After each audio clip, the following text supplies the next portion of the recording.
Bien, aujourd'hui, comme verset clé, c'est pourquoi nous nous efforçons de lui être agréable, soit que nous demeurions dans ce corps, ou soit qu'on en déloge.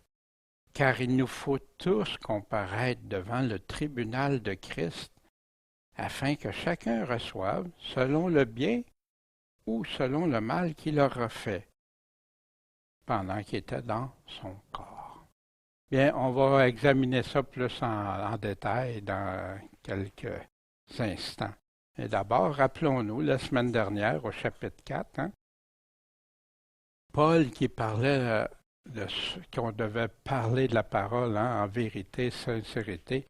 Ceux qui servent le Seigneur doivent fuir tous les pièges, de jouer à la dissimulation, de manipulation, comme parfois, malheureusement, on voit dans certains types de prédication qui ne reste plus conforme à ce que Dieu a dit. On est là pour prêcher droitement ce que Dieu a dit. C'est lui la vérité, c'est cette vérité-là qu'on doit apporter. Pas d'artifice, d'essayer de faire des choses pour séduire, puis tout ça.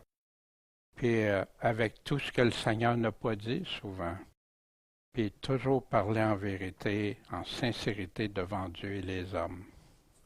Paul devait justifier que c'était ça la vérité. Imaginez face à une église, pourquoi? Parce qu'il y en a qui ne faisaient pas ça. Puis il y en a qui même rendaient Paul comme si Paul ne serait pas un vrai apôtre, ou etc. On a vu ça dans les chapitres antérieurs aussi.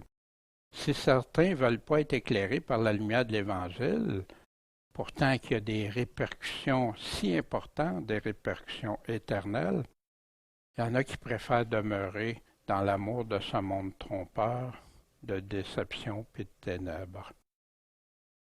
Paul parlait que les chrétiens doivent supporter avec courage les tribulations, les souffrances, la persécution pendant qu'on est ici dans ce monde temporaire. Puis les choses qui peuvent nuire à notre corps, mais qui fortifient notre âme en Jésus quand on regarde avec foi aux choses invisibles, celles qu'on ne voit pas, mais qu'on sait qu'ils sont là par son Esprit Saint. On va voir aujourd'hui, Paul va continuer sur le chapitre. On sait que dans la lettre, il n'y a pas de chapitre, mais Paul va continuer à développer, à parler de ces choses. Puis, quand on regarde avec foi aux choses invisibles pendant qu'on est ici, mais les choses éternelles. Puis après avoir persévéré par amour pour Jésus-Christ, ils auront part à sa résurrection, sa vie éternelle, sa gloire. Wow! Paul, c'est très peu ça, en attendant, là. Mais pour l'éternité, wow! Puis Paul qui dit, selon qu'il est écrit, j'ai cru, c'est pourquoi j'ai parlé. On avait vu, il citait le psaume 116 qu'on avait regardé ensemble. Puis ayant ce même esprit de foi, c'est pourquoi nous parlons. Parlons de quoi? De l'Évangile. Puis Paul, qui dit, puisqu'on ne regarde pas aux choses visibles, mais aux invisibles. Les choses visibles qu'on voit là, ça va tout disparaître. Ça ne sera plus là tantôt. Mais les invisibles, basés sur les promesses du Seigneur, wow! On avait vu aussi 7 leçons qui proviennent des églises modernes grandement persécutées, et qu'on avait examiné plus en détail. Puis des choses qu'on a besoin dans notre vie quotidienne, persécution ou pas. Bien, on va débuter pour la lecture de ce qu'on va voir ce matin. Je vais demander à Eric, s'il vous plaît, de nous lire le chapitre 5. Nous savons en effet que si cette tente, notre demeure terrestre, est détruite, nous avons dans les cieux un édifice qui est de Dieu, une maison éternelle qui n'est point faite de main d'homme. car nous gémissons dans cette tente, désirant avec ardeur d'être revêtus de notre domicile du ciel. Si toutefois nous sommes trouvés vêtus et non pas nus, car nous qui sommes dans cette tente, nous gémissons sous le poids, parce que nous souhaitons non d'être dépouillés, mais d'être revêtus, afin que ce qui est mortel soit absorbé par la vie. Et celui qui nous a formés pour cela, c'est Dieu, qui nous a aussi donné les arts de son esprit. Nous sommes donc toujours pleins de confiance, et nous savons que pendant que nous habitons dans ce corps, nous sommes éloignés du Seigneur, car nous marchons par la foi et non par la vue. Mais nous sommes pleins de confiance et nous aimons mieux quitter ce corps et demeurer auprès du Seigneur. C'est pourquoi nous nous efforçons de lui être agréables, soit que nous demeurions dans ce corps, soit que nous délogions. Car il nous faut tout comparaître devant le tribunal de Christ, afin que chacun reçoive selon le bien ou le mal qu'il aura fait, étant en son corps. Sachant donc la crainte qu'on doit au Seigneur, nous persuadons les hommes et Dieu nous connaît, et j'espère que dans vos consciences, vous nous connaissez aussi, car nous ne nous recommandons pas de nous auprès de vous, mais nous vous donnons qu'occasion de vous glorifier à notre sujet, afin que vous puissiez répondre à ceux qui se glorifient du dehors et non du cœur.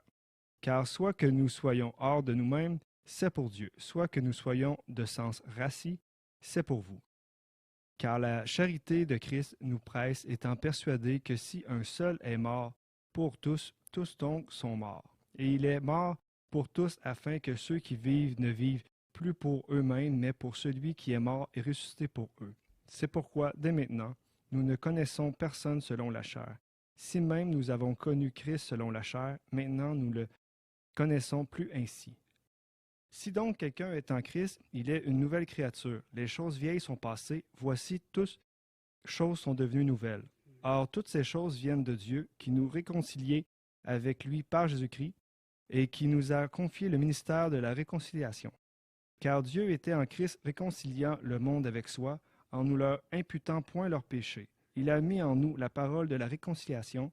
Nous faisons donc la fonction d'ambassadeur pour Christ, comme si Dieu exhortait par nous, et nous vous supplions au nom de Christ, soyez réconciliés avec Dieu, car celui qui n'a point connu le péché, il l'a traité en pécheur pour nous, afin que nous devenions justes de la justice de Dieu en lui. Amen. Bien, merci beaucoup, Éric.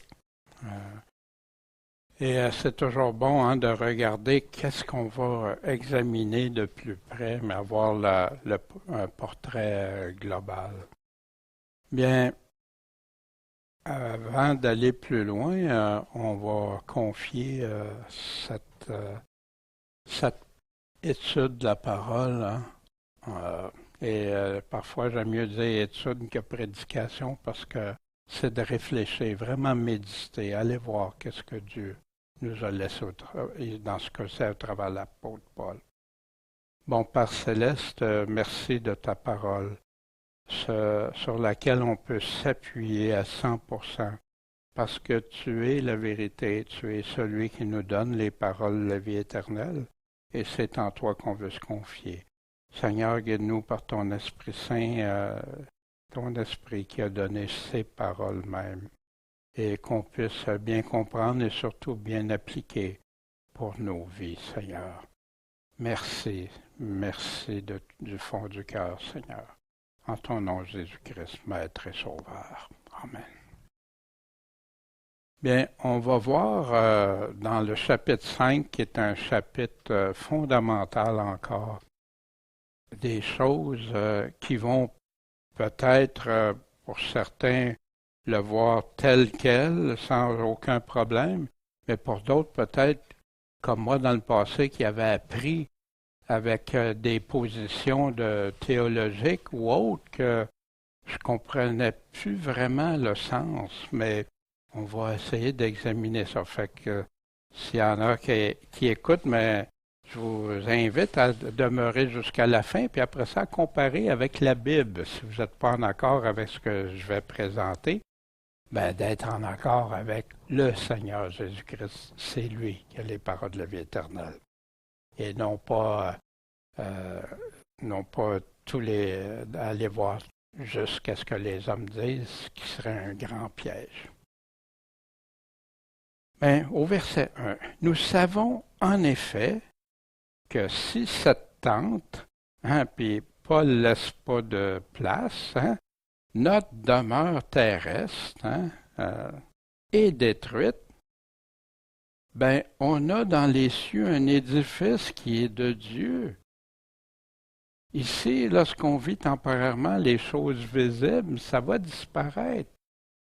Que notre corps, notre demeure terrestre est détruite. Mais on sait que tout le monde vieillit. Dans les statistiques, 10 sur 10 meurent. On sait que on perd beaucoup, soit en autonomie, soit moi, mes oreilles, j'entends beaucoup moins qu'avant. Les yeux, le corps, tout s'use, là. D'ailleurs, la terre, qui s'use comme un vêtement que Dieu avait écrit dans sa parole, puis c'est ce que les scientifiques constatent aujourd'hui. Mais ça ici, c'est temporaire. Mais dans les cieux, il y a un édifice, lui, qui est de Dieu. Une maison temporaire, non, éternelle, qui n'est pas faite de main d'homme. Ce pas les hommes qui ont fait ça. Puis on va voir pourquoi c'est important puis de régler dans les cieux, il y a un édifice de Dieu puis une maison éternelle. On va aller voir ce que c'est. Pourquoi il présente ça. Car nous gémissons dans cette tente, pendant qu'on est dans le corps ici, désirant avec ardeur. Dites-moi, est-ce que vous désirez avec ardeur? Je me suis questionné, moi, sur ça. Seigneur, est-ce que je désire avec ardeur être dans ta maison éternelle? Avec zèle, avec amour, C'est ça. Paul est en train de parler, qu'il a vécu plein de persécutions, plein d'affaires qui y arrivaient. Puis là, il est en train de parler du but, du pourquoi qui reste quand même, qui n'a pas tout abandonné. Et d'être revêtu de notre domicile du ciel. Encore, la maison dans le ciel, le bâtiment, l'édifice. Souvenez de Jésus dans Jean 14, versets 2 et 3. Il y a plusieurs demeures dans la maison de mon Père. Si ce n'était pas, je vous l'aurais dit, si ça n'existerait pas. Je vais vous préparer une place. Puis quand je serai parti et que je vous aurai préparé une place, ça veut dire qu'elle n'était pas préparée encore, cette place-là. Je reviendrai, puis je vous prendrai avec moi afin que, où je serai, vous y soyez aussi. Dans cette maison éternelle. Si on va voir où la Bible, la Bible répond à la Bible. C'est quoi cette maison éternelle?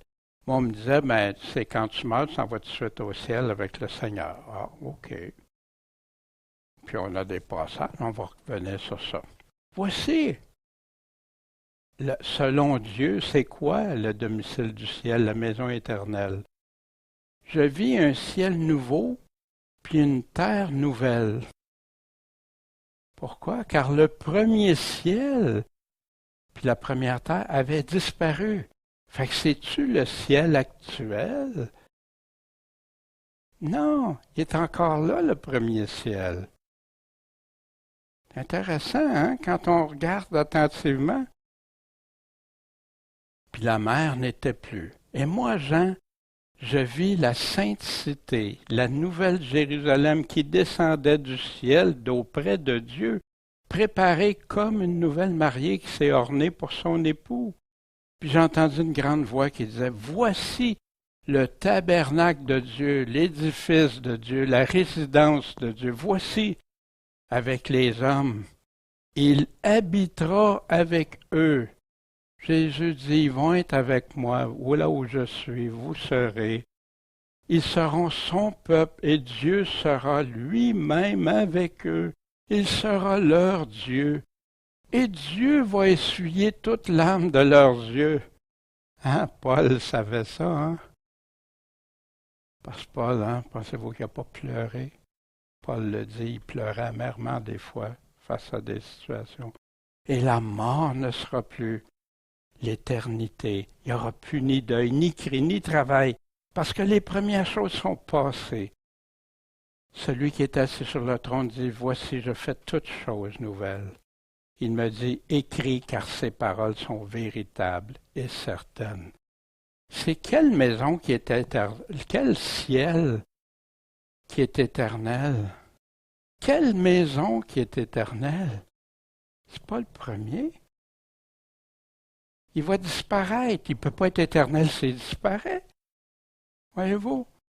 Wow! Moi, quand je vois Seigneur, wow, merci. Là, je sais la maison éternelle.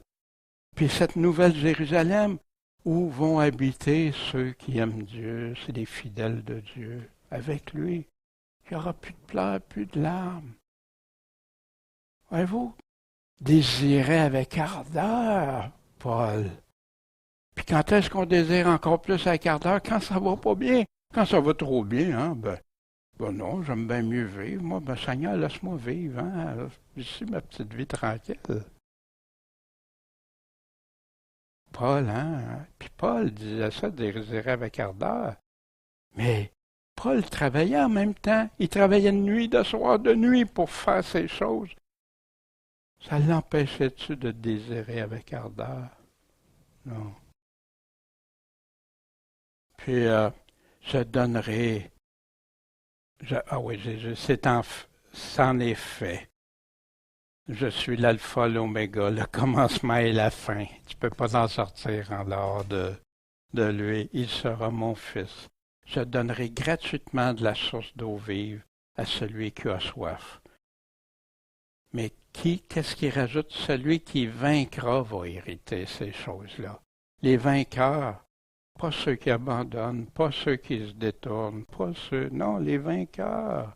Ceux qui vont avoir fait aussi, comme Paul, cet exemple, comme tous les apôtres, comme les chrétiens, comme des chrétiens actuels qui donnent tout par amour pour le Seigneur. Je serai son Dieu. Mais pour les lâches, hein, les incrédules, puis là, les gens pensent que incrédule, ça exclut les gens qui disent je crois en Jésus-Christ. Non, parce qu'il y a plein qui vont dire Seigneur, Seigneur, puis on a tout fait ça. Non. Ceux qui n'ont pas cru toutes les paroles de Jésus, qu'est-ce que Jésus a dit? Les abominables, hein? Puis on a une description de ce qui est abominable à Dieu. Les meurtriers, les fornicateurs, les empoisonneurs, les idolâtres et tous les menteurs, et surtout ceux qui mentent au nom de Jésus. Ça va être pire pour eux. Puis, il va nous en parler. Ceci est la seconde mort, hein? Ils vont être dans les temps ardents de feu et de soufre. Fait qu'il y en a qui disent, comment ça, Dieu ferait ça? Ils réagissent parce que Dieu va condamner des personnes. Mais fais juste écouter une nouvelle. Quand le monde entend parler qu'un a fait ci, un a fait ça, ils sont tous prêts à partir, hein, puis condamner, puis tout ça. Mais là, quand c'est Dieu, le créateur parfait de l'univers, non, là, lui, il n'aurait plus le droit. Voyez-vous, comment on peut... Les gens, des fois, peuvent avoir des pensées, ça marche pas, là. Pas quand tu es intègre dans ton cœur, tu es honnête, tu regardes. Ben oui, si moi, ça m'offense, ça me choque. Comment, en plus, Dieu, lui, il est parfait. Il sait tout dans le cœur des hommes. Wow! Puis là, hein, il continue à parler de celui qui avait eu les 7 coupes pleines des dernières plaies de la colère de Dieu. Hein. Puis là, il m'a transporté en esprit sur une grande et haute montagne. Puis il m'a montré la grande cité. C'est quoi la sainte Jérusalem qui descendait du ciel, venant de Dieu, l'édifice de Dieu, le domicile du ciel de Dieu, qui va descendre. Le ciel, la terre d'aujourd'hui disparu, nouveaux cieux, nouvelle terre, nouvelle Jérusalem, la maison de Dieu. Son éclat était semblable à celui d'une pierre très précieuse. Hein. Puis, il y en a une description dans le chapitre 21, une partie dans le chapitre 22 de l'Apocalypse. Qu'est-ce que c'est? Une partie, wow, c'est éblouissant. L'apôtre Jean décrivait avec les mots qu'il connaissait, mais ça dépasse l'entendement. Mais tout ça, mais si, il y a une condition conditionnelle, si toutefois nous sommes trouvés vêtus et non pas nus, qu'est-ce qu'il veut dire par ça? On va voir Jésus l'importance d'être trouvé vêtu. La condition qu'on soit revêtu et non pas nu. Voici Jésus qui va parler dans la révélation de Jésus-Christ, qu'on appelle souvent l'Apocalypse, mais qui veut dire révélation. Ce sont des esprits de démons qui font des prodiges, qui vont vers les rois de la terre et du monde entier, afin de les rassembler pour le combat du grand jour du Dieu Tout-Puissant. Hein, ce qu'on appelle l'Armageddon. Voici, et c'est là que Jésus dit, il n'est pas encore venu, là. Voici, je viens comme un voleur. Fait qu'il y en a qui utilisent ça ils disent que Jésus reviendrait 2 autres fois. Mais Jésus dirait qu'il vient comme un voleur 2 fois? Non. Pour l'enlèvement, puis une autre fois comme un... Non, une seule fois. Puis je viens comme un voleur. Heureux celui qui veille puis qui garde ses vêtements pour qu'il ne marche pas nu. À quoi ça référence de rester des vêtements blancs? Rester vêtu. On va aller voir d'autres paroles de Jésus. Tu as aussi à Sardes, hein, quand il parle de cette église, mais à l'église de Sardes, quelque peu de personnes qui n'ont pas souillé le vêtement, il n'y en a pas beaucoup, et qui marcheront avec moi comment en vêtements blancs. Pourquoi? Parce qu'ils en sont dignes. Parce qu'eux autres, ils ont dit non, nous autres, on choisit de suivre Jésus. Nous autres, on marche selon Jésus. Jésus nous a purifiés, on va continuer à se purifier puis s'enlever de tout ce qui pourrait salir nos vêtements. Celui qui vaincra, hein, dans le peu de personnes sera vêtu de vêtements blancs. Et j'effacerai pas son nom du livre de vie.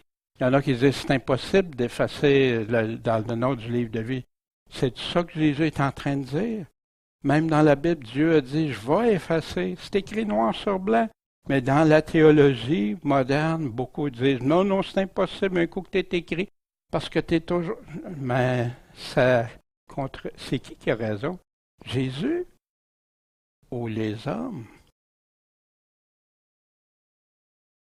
J'effacerai pas son nom du livre de vie.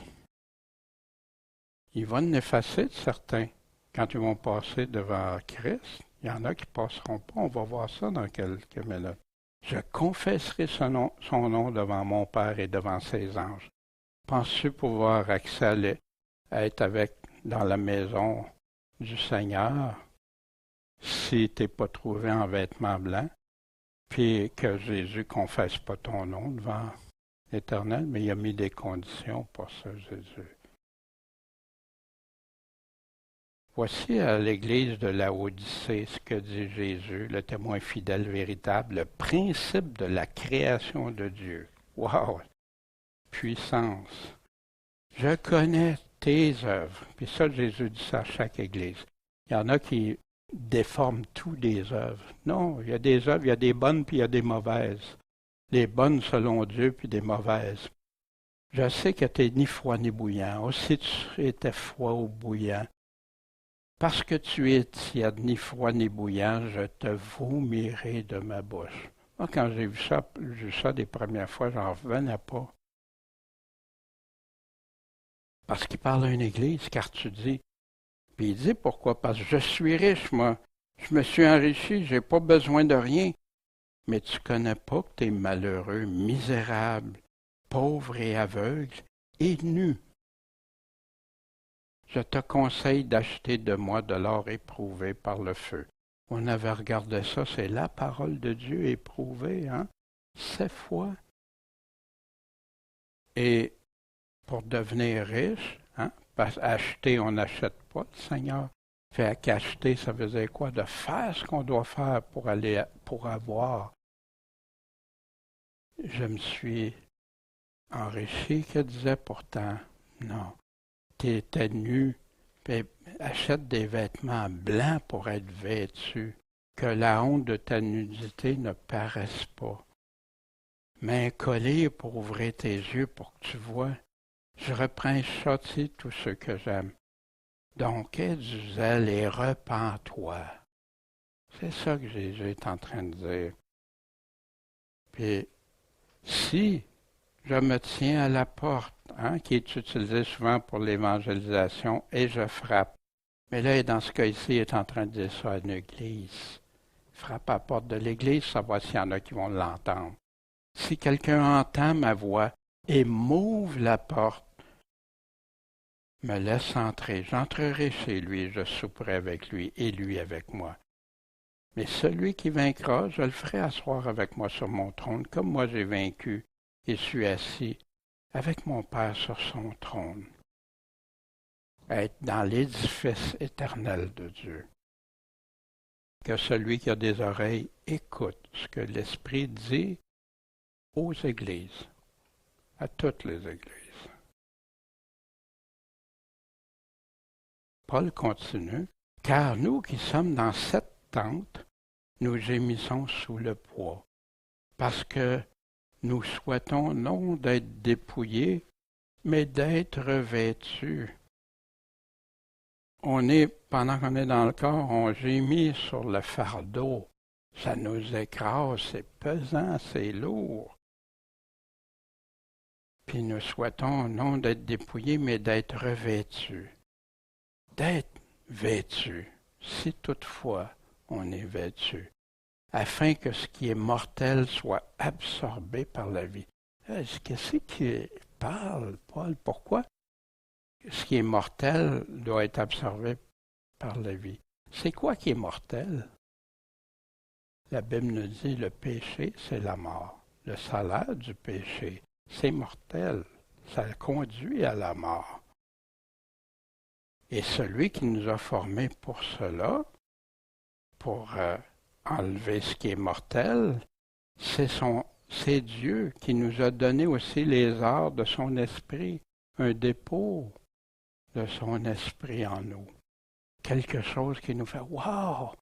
Que oui, Seigneur, maintenant on comprend, maintenant on voit, maintenant on entend. » Être revêtu pour ce qui est mortel soit absorbé par la vie. Voici ce que Paul dit aux Romains au chapitre 6, que ne livrez pas vos membres au péché, hein? Ce qui est mortel pour être des instruments d'iniquité, mais donnez-vous à Dieu comme de mort, étant devenus vivants. Laissez les choses de la mort être revêtues et consacrez vos membres à Dieu pour être des instruments de justice. Ce qui n'est pas bon de la vie ici, là, de la vie d'ici, qui te envoie vers la mort. Ah, là, c'est fini. Lâche ça. Revêt-toi des choses qui vont vers la vie. Je parle suivant les visages des hommes à cause de l'infirmité de votre chair, qui dit aux Romains. En effet, de même que vous avez livré vos membres pour servir à l'impureté et l'injustice pour l'iniquité, hein, ce qui est mortel, ainsi livrez-les maintenant comme esclaves à la justice pour la sainteté. Laisse les choses mortelles de cette vie s'enlever pour te revêtir des choses de Dieu, selon Dieu. Donc, nous sommes toujours pleins de confiance et nous savons que pendant que nous habitons dans ce corps, hein, dans cette tente, nous sommes éloignés du Seigneur. Ben oui, une chose très évidente que Paul dit, hein? Mais c'est sûr, on n'est pas avec lui dans l'édifice, on n'est pas avec lui présentement. On est éloigné, mais il vit en nous. Voyez-vous, faut regarder de quoi il est en train de parler ici du contexte. Puis il continue, car nous marchons par la foi, non par la vue. On marche par les choses invisibles, pas par les choses visibles. Paul continue à développer son idée, puis il détaille de plus en plus des choses. Mais nous sommes encore, hein, il répète, pleins de confiance, parce qu'on marche par la foi. L'Esprit Saint, les arts de son esprit me convainc que Dieu a promis que les promesses de Dieu s'en viennent. On est plein de confiance et nous aimons mieux quitter ce corps et demeurer auprès du Seigneur. Qu'est-ce que Paul est en train de dire? Mais pendant que je suis dans ce corps-là, hein, je désire ardemment être dans sa maison éternelle. Tout ça. Mais je ne le vois pas, tout ça, mais je le sais à l'intérieur. Parce que j'ai la confiance, la pleine confiance. Puis j'aimerais mieux partir de ce corps ici, là. J'ai un désir ardent, moi. Quitter ce corps et demeurer auprès du Seigneur. Voici un autre sujet qui est délicat des fois pour ça, que j'ai entendu dans plusieurs assemblées. Hein. Quand celui qui s'est repenti sur la croix à côté de Jésus, il a dit à Jésus, « Seigneur, souviens-toi de moi quand tu seras entré dans ton règne. » Vous voyez de quoi il parle? Le contexte. « Souviens-toi de moi. » Fait qu'il reconnaissait Jésus comme roi. Il reconnaissait que Jésus viendrait régner et tout. Puis, souviens-toi de moi. Puis Jésus lui dit, « Je te le dis en vérité. » Puis ici, malheureusement, les mots ont été inversés, ou des fois c'est les virgules que le texte n'a même pas. Fait que tu seras aujourd'hui avec moi dans le paradis. Et voici pourquoi on peut être certain d'une chose, c'est que Jésus n'a pas été dans le paradis cette journée-là. Voici dans Jean 20. Fait que c'est pour ça que la compréhension, les mots, on peut savoir, la Bible ne se contredit jamais. Voici dans Jean 20, hein, quand à la résurrection de Jésus, Jésus dit « Marie », elle se retourne et elle dit « Rabouni », c'est-à-dire mon maître. Jésus lui dit « Ne me touche pas, car je ne suis pas encore monté vers mon Père. Je ne suis pas encore monté au paradis. » Jésus se serait-tu contredit? Non. C'est parce que malheureusement, le premier argument que les gens dans leur théologie ils ont écrit selon ce que leur théologie, qui vient d'une théologie catholique en passant, que malheureusement des protestants ont gardé avec eux, comme Luther, Calvin et d'autres par la suite, qui ont gardé malheureusement. Fait que ça les a influencés la façon qu'ils écrivaient les choses. Mais ici, voici, je m'en vais, je monte vers mon Père et votre Père, vers mon Dieu et votre Dieu. Puis qu'est-ce que Marie a fait? Elle a essayé de l'annoncer aux disciples, aux apôtres qui avaient vu le Seigneur. Puis qu'est-ce qu'elle rajoute? Et qu'il lui avait dit cela, qu'il s'en allait voir son Père. Fait que Jésus était dessous. Puis ça, c'est pas la même journée qu'il est mort. C'est 3 jours après. Voyez-vous? Fait que tu peux pas. La Bible s'interprète par la Bible. Fait que si je veux rester cohérent, je peux pas dire que je meurs puis je m'en vais tout de suite au ciel. Puis Paul sait très bien quand il parlait d'être auprès du Seigneur, qu'est-ce qu'il disait aux Thessaloniciens? Chapitre 1, première lettre au chapitre 4, versets 13 et 18. « Oh, mes frères, je veux pas que vous soyez dans l'ignorance au sujet des morts, pour pas que vous vous affligiez. » Il y avait dans l'Église des chrétiens qui mouraient. Puis c'était des personnes proches ou des frères chrétiens. Affligez-vous pas comme les autres qui n'ont pas d'espérance. Fait qu'il parlait à ceux qui avaient de l'espérance. Car si nous croyons que Jésus est mort, qu'il est ressuscité, croyons aussi que Dieu ramènera par Jésus pour être avec lui ceux qui sont morts. Fait qu'il parle là-dessus ici de ceux qui ne croyaient pas en Jésus. Non, pour être avec lui, il faut que tu crois en lui. Car nous déclarons ceci par la parole du Seigneur, qu'on retrouve dans Matthieu 24, Marc 13, que nous, les vivants qui serons restés pour l'avènement du Seigneur, on ne précédera pas ceux qui sont morts. Ça veut dire qu'on ne sera pas avant eux autres. Pourquoi? Parce que le Seigneur lui-même va descendre du ciel un signal de lait avec une voix d'archange au son d'une trompette de Dieu. Et les morts qui sont en Christ, qui croient en Jésus-Christ, qui l'ont suivi, ressusciteront premièrement. Ensuite, nous les vivants, on sera restés et nous serons enlevés avec eux sur des nuées à la rencontre du Seigneur. Dans le ciel, dans la maison éternelle? Non, dans les airs. Et ainsi, nous serons toujours avec le Seigneur. Le Seigneur s'en vient établir son règne. Puis après ça, après le 1000 ans, il va avoir cette nouvelle Jérusalem, cette nouvelle maison, la place qu'il a préparée après qu'il soit parti d'ici. Est-ce que ça a du sens? Est-ce que c'est pas ça que la Bible nous montre, nous enseigne? Puis moi, tant que j'avais ma théologie que j'avais appris qui me bloquait, après ça, tu regardes ça, c'est simple si tu fais attention aux paroles. Puis vous savez, l'histoire de tu meurs, tu t'en vas tout de suite au ciel avec Jésus. La théologie catholique à cet effet-là a servi après ça pour le purgatoire. Que si tu veux aller au ciel avec Jésus avant un purgatoire, il faut que tu attendes pour payer, puis etc. Puis plein d'affaires. Ça a parti de toutes sortes des gens qui sont suicidés parce qu'ils pensaient s'en aller tout de suite avec le Seigneur. Ça a eu des dégâts. Mais pourtant, Jésus disait, la résurrection des morts, c'est quand il revient. La première résurrection, c'est quand il revient.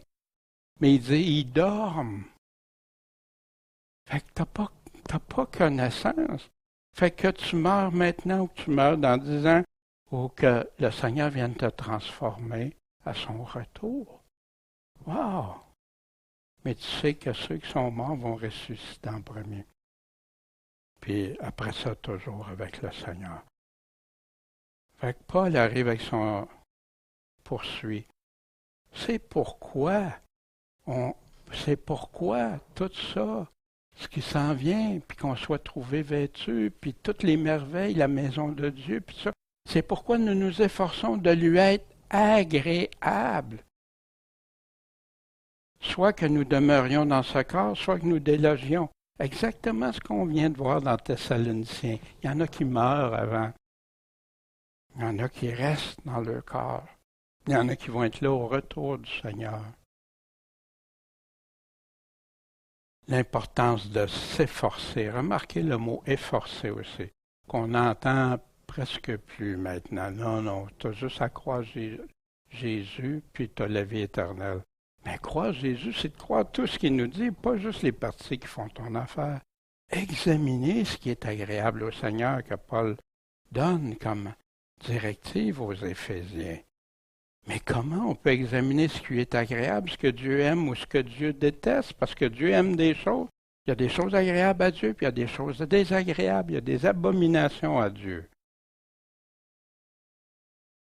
Toute l'Écriture divinement utile pour nous enseigner, convaincre, nous corriger, nous former à la justice pour qu'on soit accompli et propre à toute bonne œuvre. Puis Paul parle à Timothée, on l'a vu souvent ça. Puis ça m'a beaucoup encouragé parce que des fois j'avais le goût de « Regarde Seigneur, c'est trop là. Tu as beau prêcher, dire ce que tu dis, puis tu vois les gens qui, non, puis ils n'en veulent pas, puis tout ça. » Celui devant Dieu et devant le Seigneur Jésus qui doit juger les vivants et les morts. Fait qu'il y a un jugement ici, un tribunal. lors de son apparition et de son règne. Prêche la parole, pas la théologie, insiste en temps, et même quand tu penses que c'est plus le temps, reprends, censure, exhorte en toute patience, persévérance, en enseignant, en instruisant les personnes. Parce qu'il va venir un temps où les hommes ne souffriront pas, voudront plus endurer la saine doctrine de Christ, que Jésus-Christ a dit. Mais aux désireux d'entendre des choses agréables, ils vont s'amancer des docteurs selon ce qu'ils désirent, selon leur désir. Oh, moi, j'aime ça, me faire dire que je m'en vais au ciel, puis j'ai rien à changer dans ma vie. Moi, j'aime ça, me faire dire que je suis sauvé quoi que je fasse, que j'ai pas besoin de pardonner, que je peux vivre dans le péché, que je peux faire ça. Puis je suis sauvé, Dieu m'a promis toutes les belles promesses, alors qu'il dit toujours celui qui vaincra, celui qui vaincra, celui qui vaincra. Ils vont fermer l'oreille à la vérité, se tourneront vers des fables. C'est quoi une fable? C'est même pas vrai. Oh, ils prennent des parties de vrai pour mettre dans la fable, c'est sûr. Hein? Mais toi, sois vigilant en toutes choses. Endure les afflictions, parce que c'est dur, c'est affligeant. Paul aussi en a pleuré souvent, parce qu'il a la responsabilité de conduire, d'enseigner des gens pour Christ. C'est éprouvant souvent. Fais l'œuvre d'un évangéliste. Évangéliste, moi je pensais au début, c'était juste aller prêcher Jésus, dire Jésus est mort, ressuscité, puis repens-toi, fais-toi pardonne, demande pardon, convertis-toi, puis fais-toi baptiser, puis c'était tout. Non, l'évangile, c'est tout l'ensemble. Pour ça, aujourd'hui, je mets l'accent où j'aurais aimé qu'on me dise ces choses-là avant. J'aurais aimé ça qu'on m'enseigne ce que Jésus a dit au lieu de ce qu'un tel a dit, puis tel livre, tel autre. Ça conduit dans confusion, puis des fables aussi. Mais toujours, ils prennent la vérité, sans ça, les gens n'écouteraient pas. Remplis complètement ton ministère. C'est ce que Paul faisait aussi avec courage, malgré tout ce qu'il vivait. Comment être agréable? Je vois juste quelques versets. Celui qui m'a envoyé est avec moi. Et le Père ne m'a pas laissé seul. Pourquoi? Parce que je fais toujours ce qui lui est agréable. Dans Jean 8. Qui disait ça? Jésus-Christ. Parce que je fais toujours ce qui lui est agréable. Jésus ne s'arrangeait pas pour faire des choses désagréables au Père. Dans Éphésiens 5, marchez dans la charité comme le Christ qui nous a aimés s'est offert lui-même à Dieu pour nous en sacrifice et en victime d'agréable odeur. C'est Dieu, le Père, je vais le faire, moi. Je vais devenir l'agneau sacrifié par amour. Dans Romains 12, 1, 2, je vous exhorte donc, frères, par les compassions de Dieu, offrez vos corps en sacrifice vivant, saint, agréable à Dieu. Tu veux être agréable, ça en fait partie. Mais non, je veux garder mon corps, je veux garder ma vie ici, je veux garder ça. C'est votre culte extraordinaire. C'est votre culte raisonnable. L'Évangile, c'est un engagement. C'est une détermination. Je choisis Dieu avec la vie qui me demande ou ma vie, puis je saupoudre un peu de Dieu pour m'aider. Très différent. Ne vous conformez pas au présent siècle, mais soyez transformés par le renouvellement de votre esprit, afin que vous éprouviez, que tu testes, que tu apprennes, que tu comprennes que la volonté de Dieu est bonne, agréable et parfaite. Puis ça, je peux vous le dire après près d'une quarantaine d'années, là. Wow, Seigneur. Wow, merci. Merci. Parce que, oui, des affaires, je pensais que ça avait pas de bon sens. Aujourd'hui, tu me l'as montré, Seigneur. Merci, ta volonté.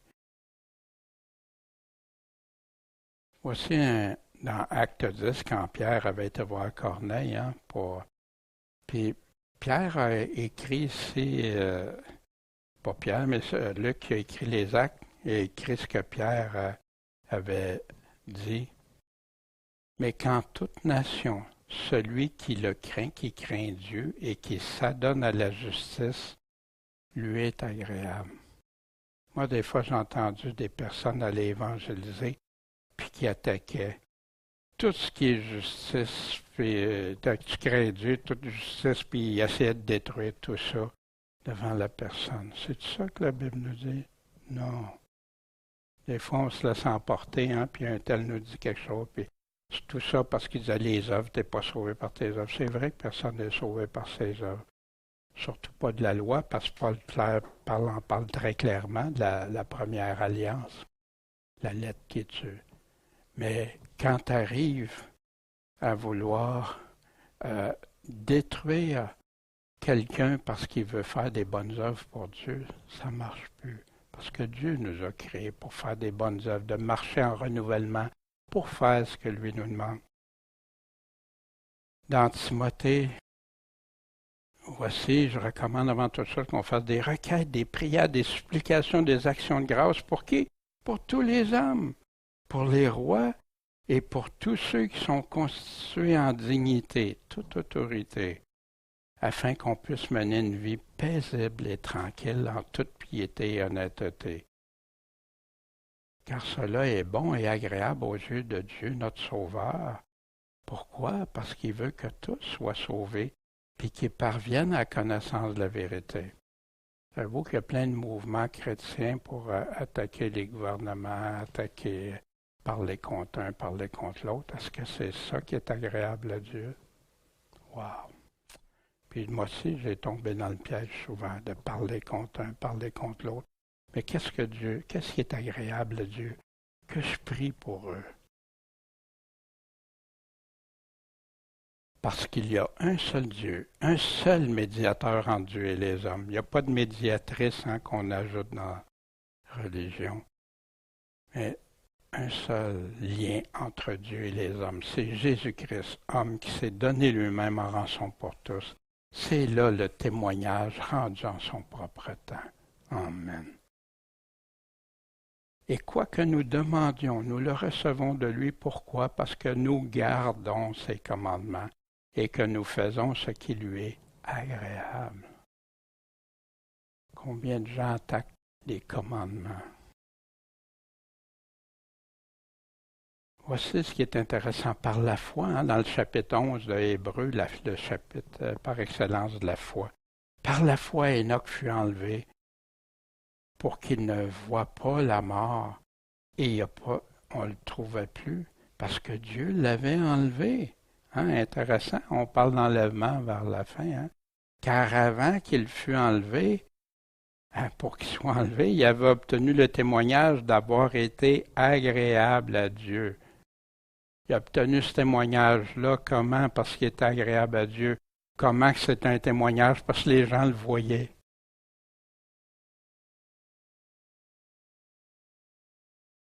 Or, il est impossible de lui être agréable sans la foi, sans la pleine confiance en Dieu, sans croire tout ce qu'il nous dit.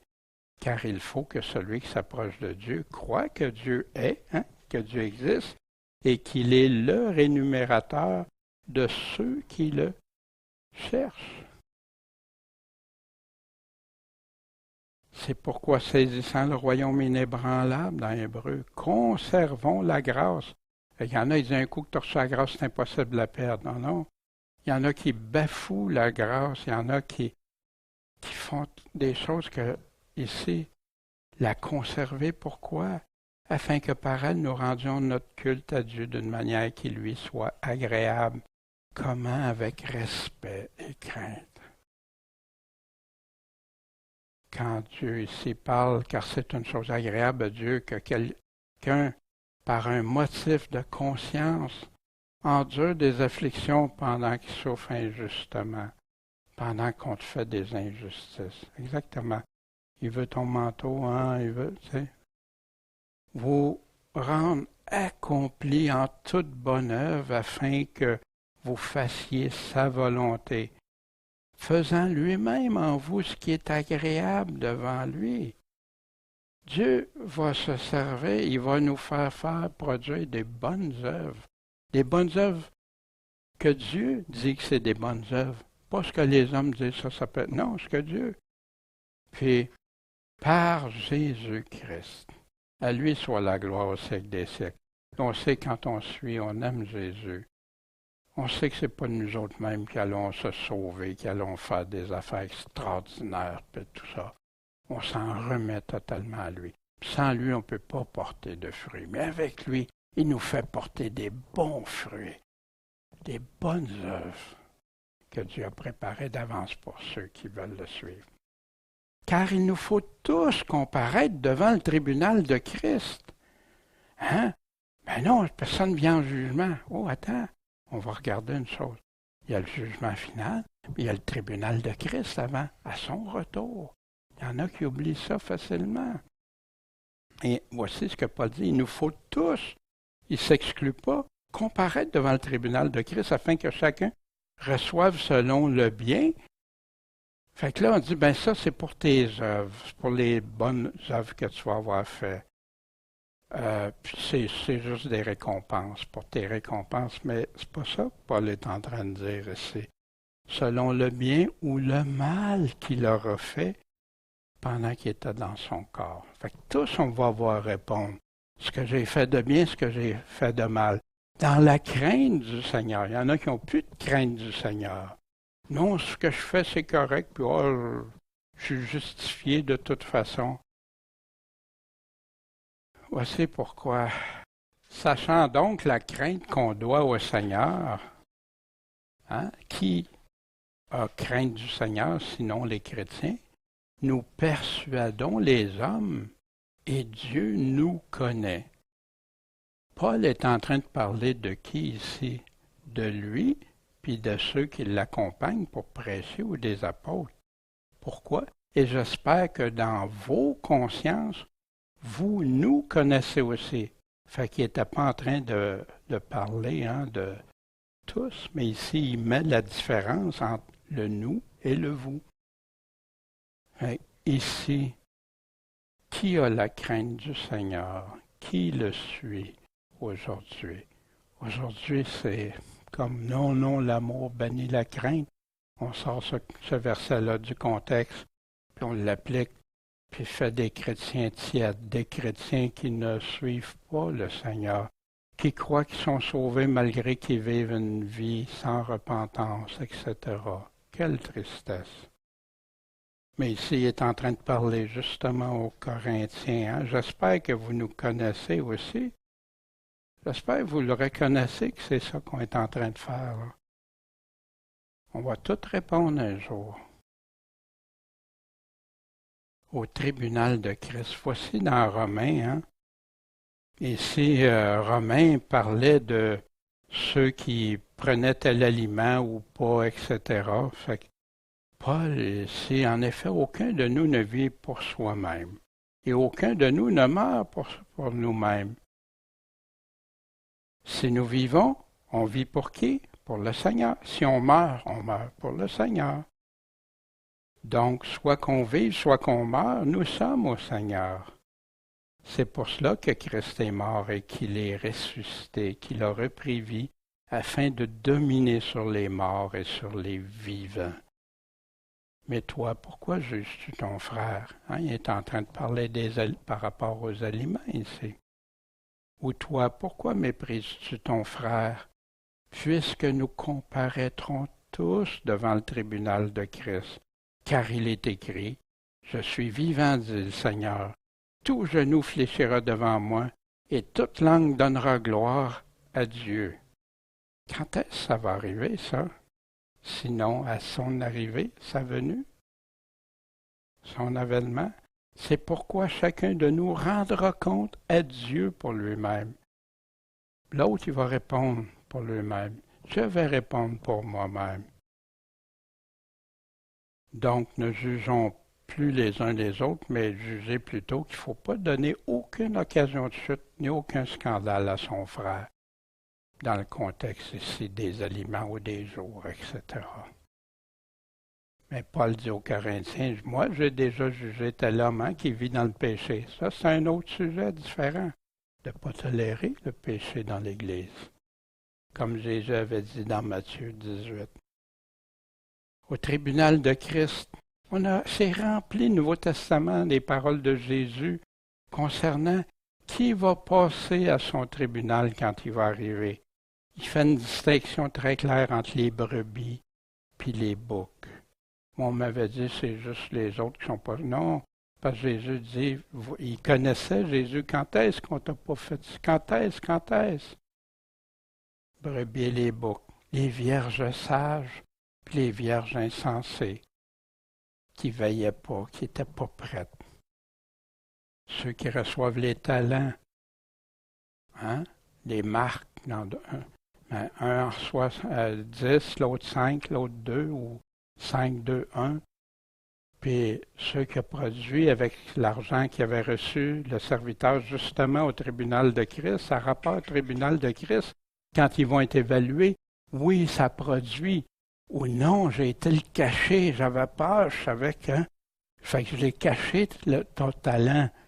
ôtez-lui ce qu'il y avait, puis envoyez-le avec ceux qui ont des pleurs et des grincements de dents. Quand est-ce que ça se fait, sinon au tribunal de Christ? Quand Jésus va revenir, on doit être digne pour qu'on soit trouvé digne. C'est ça qui est écrit dans le Nouveau Testament. Mais là, on fait croire des gens parce qu'ils ont fait une prière que tout est réglé. C'est faux, c'est une fable. Oui, je peux faire une prière, puis dire à Dieu qu'est-ce que je ressens, puis me repentir, me convertir. Mais le suivre, pardonner, faire tout ce qu'il me commande après. Ceux qui pardonnent ou ceux qui ne pardonnent pas. Ceux qui ne pardonnent pas ne seront pas pardonnés par Dieu. Ceux qui obéissent à ses commandements ou ceux qui n'obéissent pas, seuls ceux qui obéissent à mes commandements sont mes amis. Ceux qui n'obéissent pas veulent rester l'ennemi de Jésus. Ceux qui mettent en pratique ses paroles ou ceux qui ne les mettent pas en pratique. Tout ça détermine au tribunal de Christ. Les tièdes qu'on a vus tantôt qui vont vomir à une église.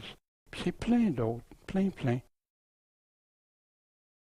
Mais les gens ne sont plus sensibles à ces avertissements-là parce que souvent la théologie va devenir le guide. C'est pour ça, je ne suis pas contre toute théologie. Il y a des gens qui ont bien compris la Bible, qui ont bien expliqué.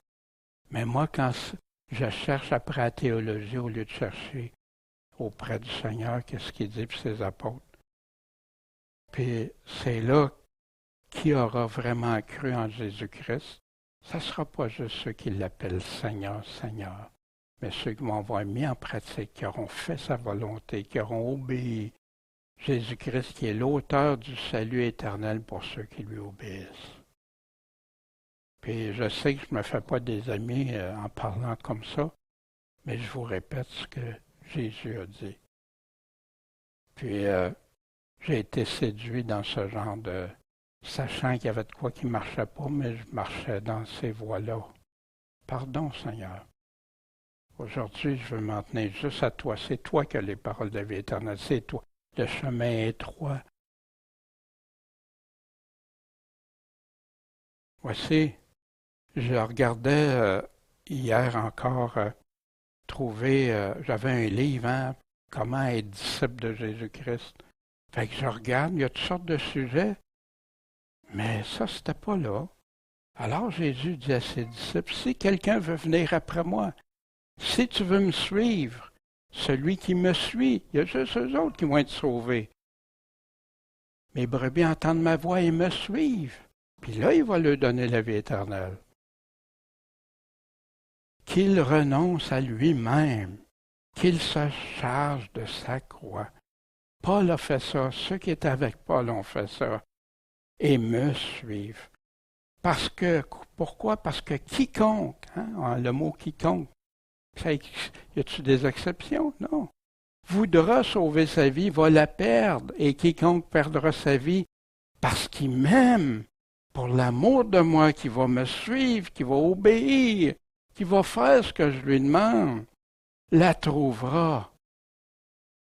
Car que servirait-il à un homme de gagner tout le monde s'il perdait son âme? Voyez-vous, ça parle-tu juste d'argent? Il y en a qui parlent, ah, ça c'est quand la personne est bien riche. Ça parle-tu juste de richesse ici? Pas du tout. Ça peut inclure ça aussi. Mais c'est pas... Qu'est-ce que ça servirait de gagner tout le monde s'il perdait son âme? Ou que donnerait l'homme en échange de son âme? Ton âme si précieuse que Jésus te dit, t'es mieux de perdre un œil pour le salut de ton âme que de garder tes deux yeux puis entrer dans le GN. Quelle image forte! Car le Fils de l'homme, doit venir dans la gloire de son Père. Quand est-ce qu'il doit venir dans la gloire de son Père? Avec ses anges. Puis alors il rendra à chacun quoi? Selon quoi? Selon ses œuvres. Les bonnes œuvres ou les mauvaises, selon le bien ou selon le mal. Le tribunal de Christ qu'on passe en dessous de la moquette. Jésus va savoir, Dieu connaît mon cœur. C'est un vrai ou un qui fait semblant? Dans Ecclésiaste, Dieu n'avait parlé, car Dieu fera venir toute œuvre, tout travail, tout ce que tu as fait en jugement, et avec tout ce qui est caché, soit bien, soit mal. Il y a tellement c'est rempli dans la Bible, à un moment donné, Seigneur, lesquels je vais prendre, c'est pour appuyer, interpréter la Bible par la Bible. Voici, dans Corinthiens, on avait vu ça au chapitre 1. Celui qui s'unit au Seigneur est un même esprit avec lui. Fuyez la fornication. Savez-vous pas que votre corps est le temple du Saint-Esprit qui est en vous, qui vous a été donné de Dieu, et que vous n'êtes pas vous-même, car vous avez été achetés à grand prix. Jésus-Christ, le Fils de Dieu. Glorifiez donc Dieu dans votre corps et votre esprit qui appartiennent à Dieu. Il y en a qui pensent qu'ils vont arriver devant le tribunal de Christ, puis qu'ils vont avoir voulu vivre leur vie, puis que Jésus rentre ici, mon beau. Wow, c'est pas ça que l'Évangile me dit. Mais l'Évangile dit la bonté et la sévérité de Dieu. On n'en passe pas de vite au Seigneur. Quel engagement on a envers le Seigneur.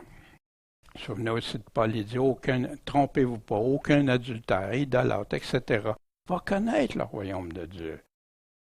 Voici dans Révélation, l'Apocalypse au chapitre 22, qui va passer ou passera pas au tribunal. Jésus nous le dit dans des mots si simples qu'un enfant peut comprendre.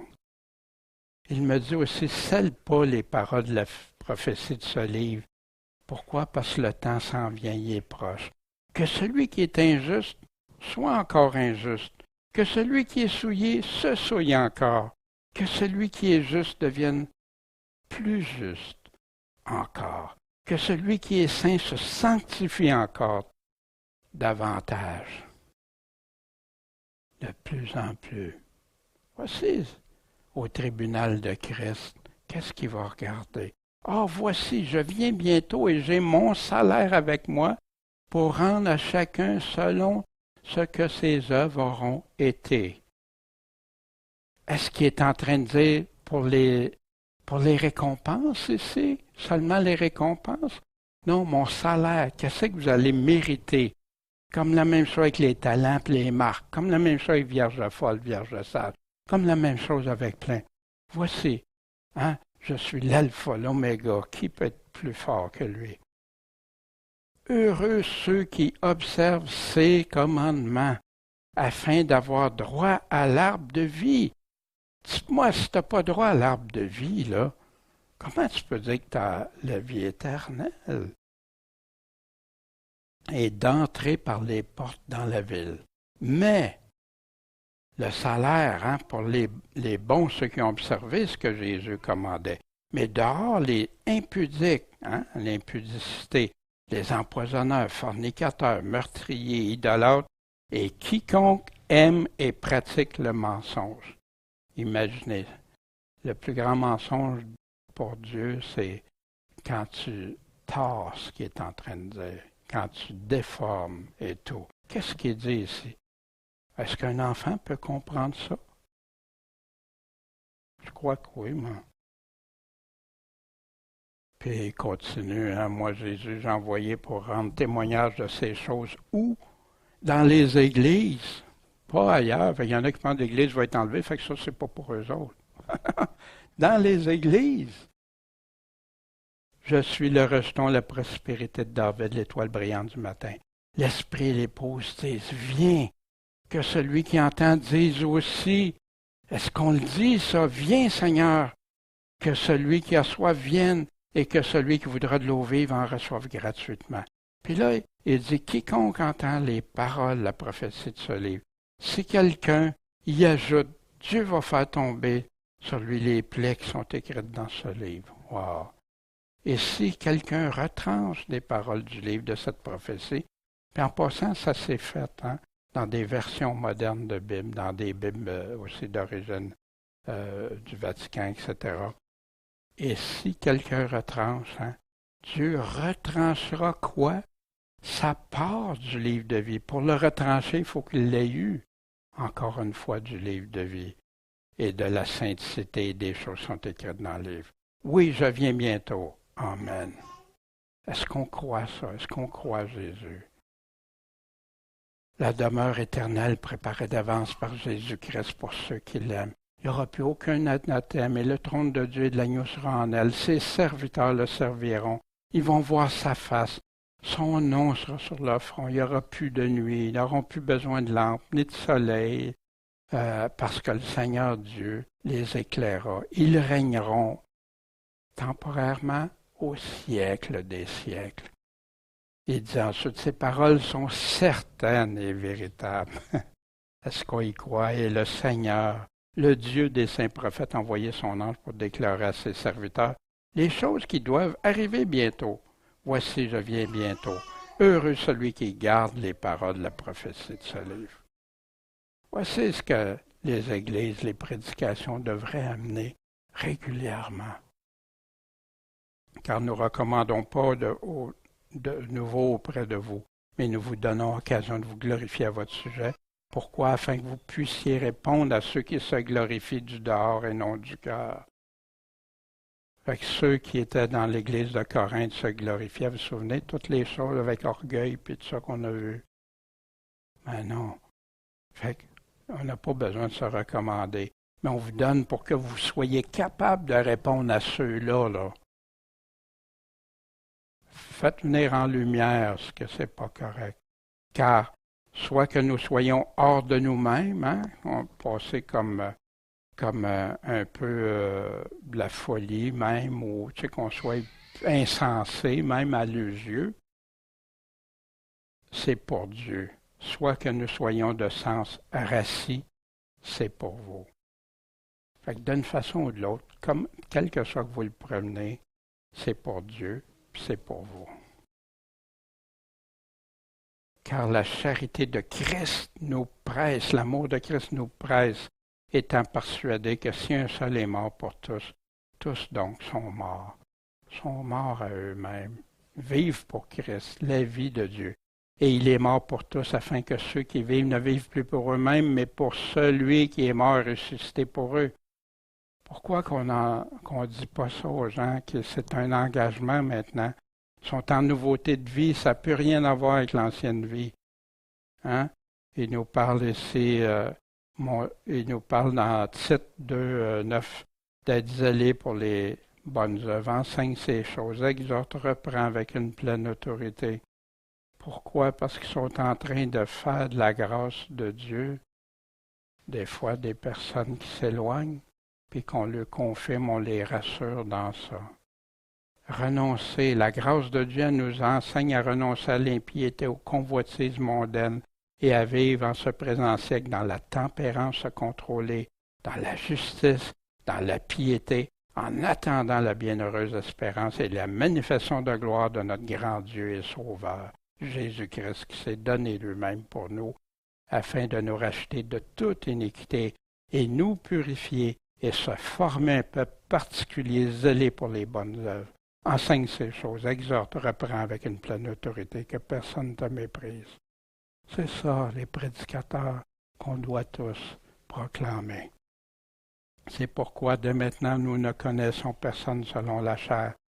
Si même nous avons connu Christ, même si c'est Christ selon la chair, maintenant on ne le connaît plus de cette manière-là. Il est ressuscité. Si donc quelqu'un est en Christ, il est une nouvelle créature. Les choses vieilles, c'est passé. Voici, toutes choses sont devenues nouvelles. Hein? C'était ça qu'on a avec quand Nicodème a été voir Jésus. Si tu n'es pas de nouveau, tu ne pourras pas entrer dans le royaume de Dieu. Tu ne peux pas le voir. Ce qui est né de la chair est chair, ce qui est né de l'esprit est esprit. Ne t'étonne pas de ce que je t'ai dit. Il faut que vous naissiez de nouveau. Très important, une condition très importante. Mais ce n'est pas la seule. Il y en a qui prêchent juste ça, puis c'est correct. Non, c'est le début, cette nouvelle vie-là. De naître de nouveau, une nouvelle créature dans Éphésiens 4. Hein? Ne conduisez-vous pas comme le reste des gentils qui suivent la vanité de leur esprit. Leur intelligence est obscurcie, éloignée de la vie de Dieu à cause de l'ignorance, à cause de l'endurcissement de leur cœur. Ils ont perdu tout sentiment. Ils sont abandonnés à la dissolution pour commettre toutes sortes d'impuretés avec une ardeur insatiable. Mais vous, c'est pas ainsi que vous avez appris à connaître Christ. Au moins, si vous l'avez écouté, et si, selon la vérité qui est en Jésus-Christ, vous avez été instruit en lui à vous dépouiller de ce qui est de votre conduite précédente, du vieil homme qui se corrompt par les convoitises trompeuses. Si tu as écouté Jésus-Christ, tu as été instruit par Jésus-Christ, tu n'en veux plus de cette vie-là. C'est fini. À vous renouveler par l'Esprit dans votre entendement, dans votre intelligence, à vous revêtir du nouvel homme créé à l'image de Dieu, dans la justice et la sainteté de la vérité. Wow, c'est intéressant, hein? C'est comme ça qu'on doit marcher. Laissez pas accès au diable. Le diable est le père du mensonge et celui, le tueur, le meurtrier, hein? Puis il veut tous faire périr les gens, même ceux qui se disent chrétiens ou qui pensent qu'ils sont chrétiens. Les séduire à les amener. Non, non, Dieu, as-tu vraiment dit ça? Ben oui, c'est écrit noir sur blanc.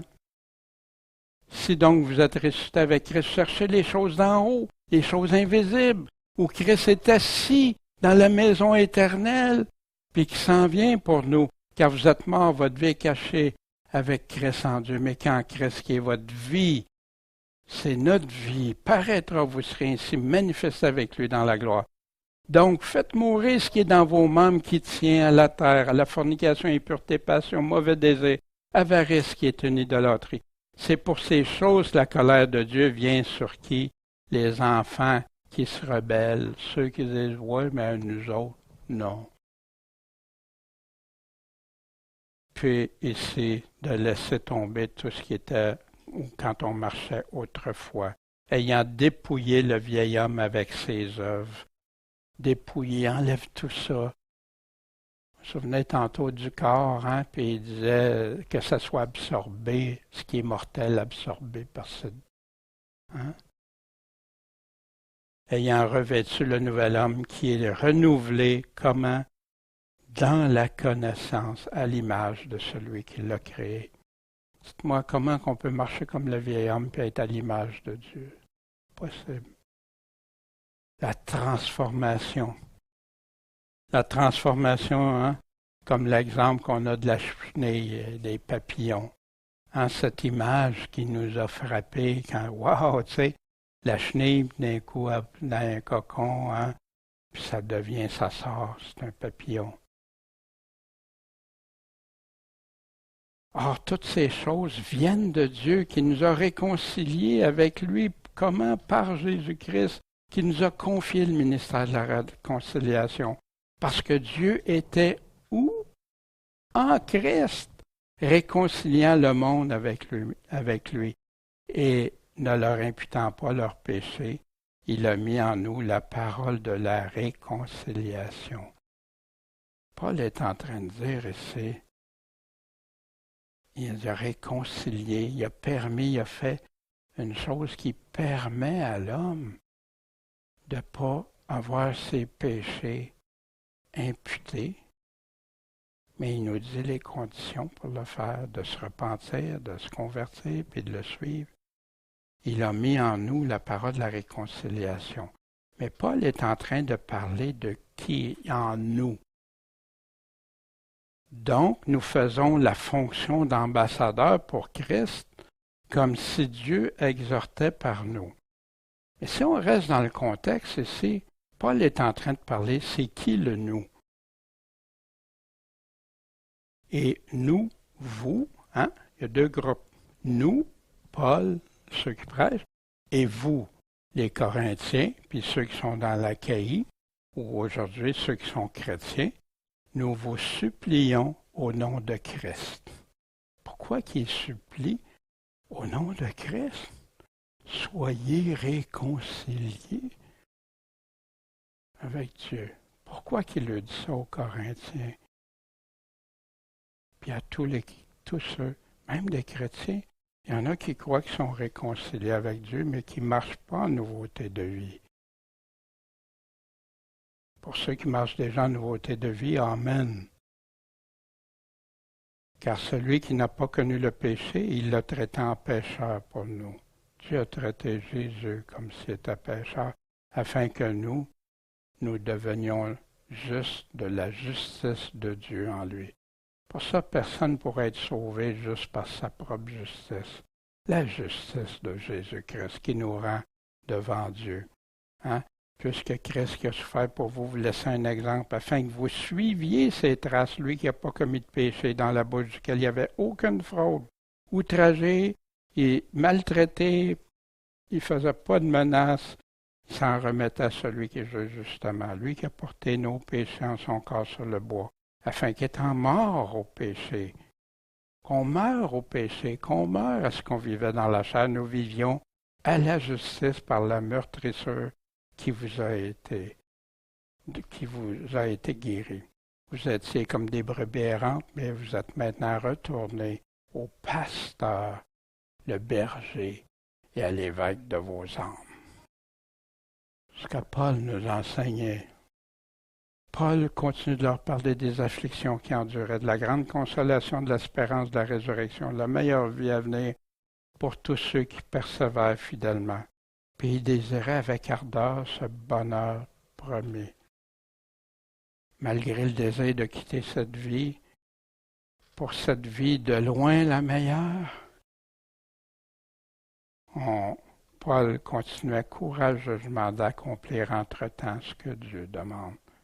Puis nous aussi, on a cette application. Ceux qui croient et sont régénérés regardent aux choses invisibles basées sur les promesses de Dieu, puis vivent comme nouvelles créatures faites à l'image de Dieu, en imitant leur Seigneur et Sauveur, Jésus-Christ, le Roi des rois. Ils vont habiter avec Dieu dans sa maison éternelle.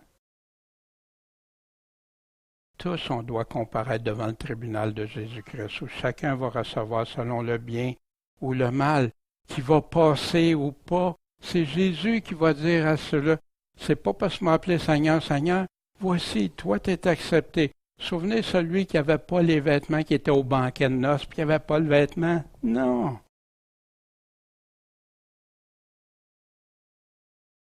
Selon le bien ou le mal qu'on va avoir fait. Puis Paul souligne toute l'importance de la crainte de Dieu, puis de s'efforcer de lui être agréable en toutes choses, puis aussi de le proclamer à tous. Aujourd'hui, les gens mettent tout l'accent sur proclamer Jésus, mais sans donner tout le contenu, ou sans lui s'assurer qu'ils sont agréables à Dieu. L'immense amour que Jésus nous a démontré en mourant nous presse à ne plus vivre pour nous-mêmes, et maintenant qu'il est ressuscité, tout faire pour lui démontrer notre amour en retour pour sa gloire. Puis comme Paul a édifié ses frères et sœurs, c'est ça que Paul faisait. Paul leur parlait, puis il les amenait à réfléchir. Le but du ministère de l'Évangile est de transformer des vies, des cœurs, des âmes, en réconciliant par Jésus-Christ des nouvelles créatures régénérées à l'image de Dieu, pour et selon Dieu.